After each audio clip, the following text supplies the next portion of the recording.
Assalamualaikum warahmatullahi wabarakatuh.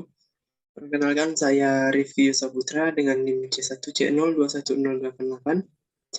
Di video kali ini saya akan membahas untuk perpajakan luar dengan judul materi PPh pasal 24 dan angsuran PPh pasal 25. Langsung saja submateri yang akan saya sampaikan ada 5. Bisa kita lihat di sini. Oke, yang pertama adalah PPh pasal 24, kredit pajak luar negeri. PPh pasal 24 itu adalah peraturan yang mengatur hak wajib pajak untuk memanfaatkan kredit pajak mereka di luar negeri untuk mengurangi nilai pajak terutang yang dimiliki di Indonesia.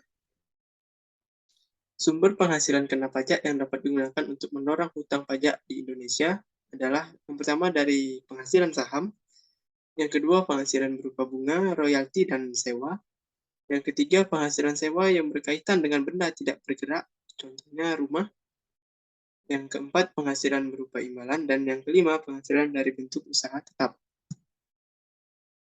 Yang kedua, mekanisme perhitungan PPh pasal 24.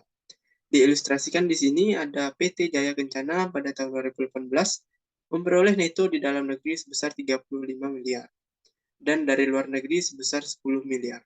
Asumsi pajak di luar negeri adalah sebesar 2%. Total penghasilan yang tercatat adalah sebesar 45 miliar.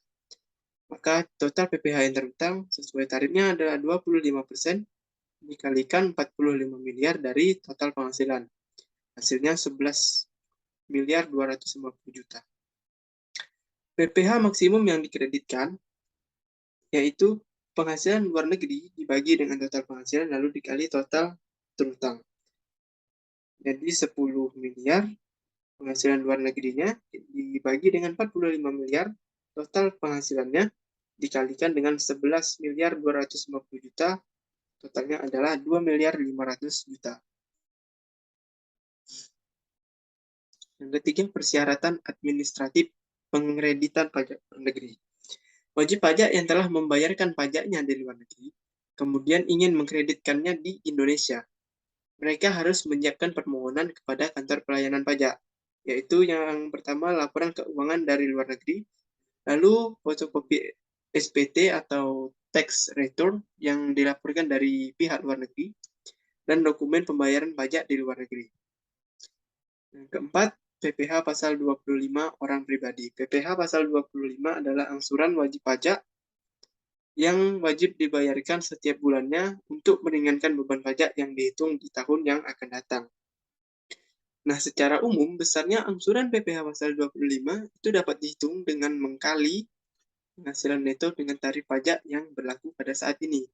Kemudian, hasilnya dibagikan dengan 12 bulan atau dalam kurun waktu 1 tahun. Penghasilan neto harus dikurangi dengan penghasilan PTKP sebelum dikalikan dengan tarif pajak yang berlaku. Yang terakhir adalah perhitungan PPh pasal 25. Tarif PPh pasal 25 itu bagi wajib pajak badan menurut pasal 17 ayat 1 huruf 2A adalah sebesar 25%. Jadi 25% tarifnya ini yang akan dikalikan dengan penghasilan kena pajak yang sudah dihitung sebelumnya. Sementara untuk menghitung neto, harus dilihat dulu apakah wajib pajak orang pribadi tersebut melakukan pembukuan dan pencatatan saja. Mungkin itu yang dapat saya sampaikan. Saya akhiri. Wassalamualaikum warahmatullahi wabarakatuh.